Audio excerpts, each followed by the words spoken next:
Coucou les amis, en fait, cette série de vidéos sera particulière. Pourquoi? Eh bien, parce que nous sommes enceintes. Ouais, c'est ça. Docteur Letty, enceinte. C'est ma première grossesse. J'ai fait accoucher des milliers de bébés. Je me suis occupée de nombreuses femmes enceintes. Mais là, j'y vais moi-même. Et j'aimerais partager cette expérience avec vous. J'en ai parlé avec mon mari. C'est OK pour lui.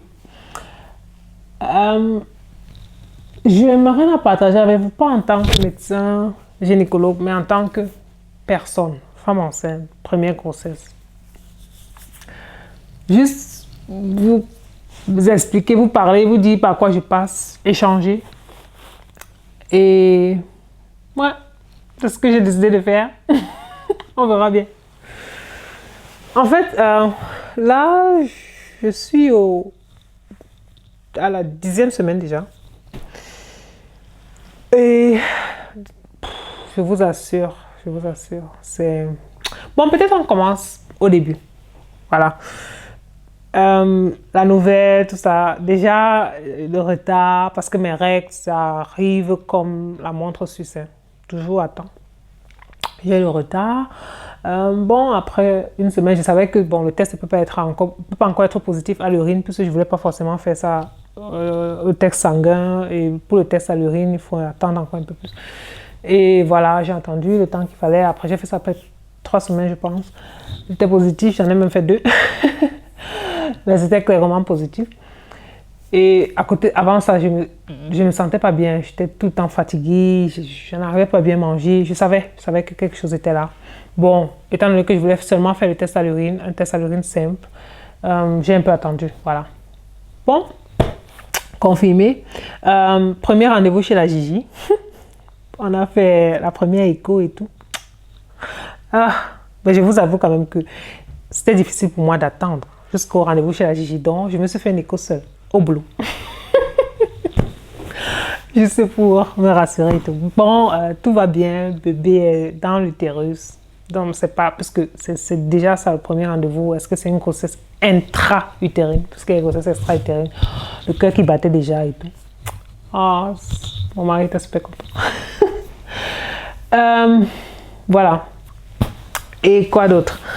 Bon, je vais dire qu'actuellement, étant donné que c'est encore le premier trimestre, et bon, comment c'est période très fragile, on la vit comme elle vient. Actuellement, ce qui m'embête le plus, j'ai des nausées, mon Dieu. Fatiguée. J'ai pas vraiment un manque d'appétit. En fait, je peux manger, mais je mange, je vomis. C'est toujours comme ça, je mange, je vomis, après je mange encore, ça reste. Même jeu. Cracher, toujours cracher. Vous savez ce qui m'aide? Chewing-gum. Donc quand ma bouche commence à faire bizarre, comme quand tu as le palu et tout là, je mets un chewing-gum dans la bouche, puis avec le temps ça se calme parce que en même temps, j'ai pas trop envie de toujours prendre des petites sucreries et tout, après le poids, tout ça. Faut faire attention. Donc, j'essaie un peu de limiter, mais je dois me mettre quelque chose dans la bouche. Ouais, je sais, c'est vrai que ça sera difficile de vous parler en tant que personne. Il y a toujours côté médecin qui vient derrière. C'est dur. C'est la même chose quand on recommande aux patients de se mettre quelque chose dans la bouche, même avant de se brosser les dents. Donc, c'est un peu ça. Le matin, je peux même pas me brosser les dents. Le genre, tu te brosses les dents, tu veux un peu te raquer la langue, là, vomissement. Donc, il faut d'abord que je me mette quelque chose dans la bouche, quelque chose de mentholé et tout. Ça m'aide un peu quand même. Et puis, au cours de la journée, ça recommence. Ce que j'ai aussi remarqué, c'est quoi? C'est que quand quand je commence à déjeuner, je commence par quelque chose de sharp, de bien assaisonné. Ça reste mieux que comparé à un déjeuner sucré. Une omelette bien pimentée, par exemple, avant de prendre les céréales, c'est mieux que l'inverse. Donc, bon, j'essaie d'observer et de m'aider un peu comme ça. Et puis, le bon ginger. Ouais, le thé au ginger m'aide aussi, vraiment. Tout ce qui est ginger, thé au ginger, cookies au ginger, bonbons au ginger. Ah, on va faire comment? C'est vrai, c'est chaud dehors, mais tout ce qu'on peut faire pour s'aider, on le fait. Actuellement, je lis ça, Babypedia. En fait, c'est un livre, pour ceux qui sont en Allemagne, ils vont comprendre. Les formalités et la bureaucratie qui va avec la venue d'un enfant, ce n'est pas fini. Hein. C'est pas bon. Je vois un peu le côté non médical de la chose. Il faut enregistrer ceci, contacter l'assurance au boulot et assurer déjà tellement de checklists à faire. Mais bon, avec un livre comme ça m'aide quand même à organiser et à anticiper ces choses qui arrivent parce qu'il y a beaucoup de choses à enregistrer. La chance qu'on a en Allemagne, il y a une période qu'on appelle Mutterschutz, une période qu'on appelle Elternzeit et ça peut aller à 12, 14 mois après l'accouchement avant de repartir au boulot. Il y a le côté salaire qui va avec et il faut signaler tout ça, remplir les formulaires pour qu'il n'y ait pas de soucis par rapport à tout ça. Voilà. Et puis à côté de ça, je n'arrive plus à tout manger. Normalement, je suis quelqu'un, j'adore le café. Mais là, maintenant, je ne supporte même plus l'idée de la caféine. Normalement, le café, jusqu'ici, le café pendant la grossesse, on disait jusqu'à 200 mg, c'est OK. Mais il y a une nouvelle étude qui est sortie, je vous ai dit. Parler seulement en tant que personne, c'est dur. Je lisais, les études, on reçoit ça souvent, je reçois ça par mail. Il y a une nouvelle étude qui est sortie, ça fait à peine quelques semaines, une nouvelle revue.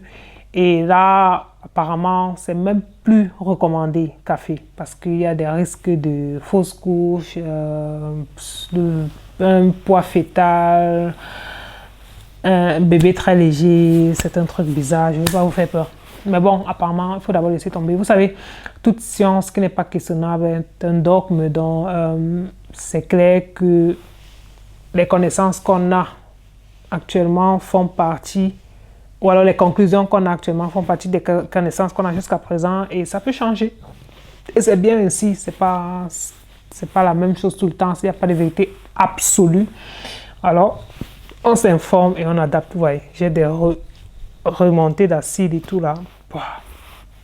Bon, ce que j'espère, c'est qu'avec la fin du premier trimestre, ça va s'améliorer. J'espère vraiment. Ok les amis, pour une première vidéo, j'espère que c'est pas très long. Je voulais tout simplement partager avec vous la bonne nouvelle et vous dire que c'est pas facile. Wow, à vous les femmes, premier trimestre, nausées, vomissements, c'est la galère. Le matin, la fatigue. Je vous dis, je peux dormir toute la journée. Toute la journée. Bon, en fait, ce sont les progestérones. La progestérone, qui est cette hormone-là, qui est aussi important lors de la grossesse, ça donne un appétit de sommeil. Mais comme je n'ai pas envie de dormir tout le temps, voilà. Regardez, mon chéri m'a passé ça. Qu'est-ce que c'est? Ce sont les vitamines. Vous savez, pendant la grossesse, des vitamines très importantes. L'acide folique, 400 microgrammes. Avant la grossesse, on recommande 600, très important pour le développement neurologique de l'enfant. Et l'iode, 150 microgrammes. Mais là, c'est un complexe. C'est un complexe qui a aussi d'autres vitamines, D, C, oméga et tout le reste. Mais je vous assure que avaler ces médicaments, c'est gros. Pour avaler ça le matin, je dois passer par des... Je ne sais même pas quoi dire. Je mets dans les céréales, et dans le yaourt, et dans les fruits. J'ai même envie d'écraser, mais bon, ce n'est pas tous les médicaments qui sont conseillés d'écraser. Ça, je n'ai pas encore lu, c'est OK. Donc, oui, c'est important. Il y en a le 1, vous voyez, le 1, c'est pour le premier trimestre. Deuxième trimestre, il y a un autre. Et après, il y a l'autre pour la période d'allaitement. Donc, je prends comme ça, un chaque jour. Ce que je prends aussi, c'est la progestérone, ce qu'on appelle Outrogest, sous forme vaginale. Je prends chaque soir un comprimé de 200 mg. Je me suis pris ça même avant de consulter. Bon, Je vais se consulter seule. Bon, ma Gigi, je lui ai dit, elle n'avait pas de problème, c'est clair. Elle m'en a même donné d'autres. Voilà, c'est juste la progestérone pour soutenir sa production avant que le placenta ne continue après la 13e semaine. Et les habitudes alimentaires changent radicalement, à part le café, l'alcool. Alcool et grossesse, ça ne se mélange pas. Vous savez, c'est mon mot magique. Il n'y a pas 1000 façons de le dire. Donc, alcool, zéro, zéro. Même ce qu'on appelle alcool free ici en Allemagne, je n'en prends pas. Et je ne vous conseille pas d'en prendre parce que même quand ils disent sans alcool, qui sait. Voilà. Quoi d'autre? Bon, on a parlé des vitamines, pas d'alcool, la progestérone, les habitudes alimentaires, les nausées. Oui, quand je vous dis les trucs avec les nausées, bon, c'est moi qui en souffre. Bébé ne souffre pas. Ah. Le prochain rendez-vous, c'est le mois prochain. Et puis bon, c'est parti pour chaque 4 semaines. Ah, je vous dirai. Mais actuellement, j'ai même envie de cracher. Donc, on doit couper.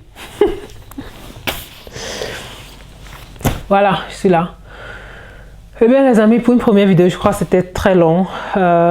Désolée si c'était très long. J'aimerais juste partager cette expérience avec vous. Les mamans, celles qui sont au même trimestre que moi, celles qui sont plus avancées, venez, partageons.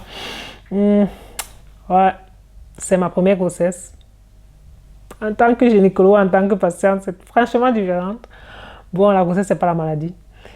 J'essaie d'en profiter le mieux que je peux, mais cette fatigue et ces nausées, ça m'embête. Mais bon, ça va.